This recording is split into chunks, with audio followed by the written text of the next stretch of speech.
Alam pantai Aceh Selatan cukup bagus. Pagi hari ini, tepatnya pukul 10:45,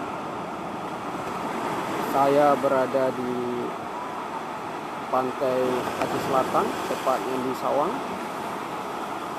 Kita lihat keindahan alam yang luar biasa. Para masyarakat sedang menikmati keindahan alam.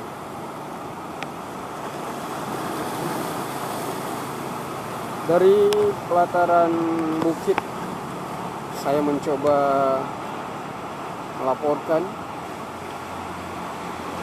suasana alam pantai Aceh Selatan sembari menikmati buah kelapa dengan mie kepiting. Sangat nikmat.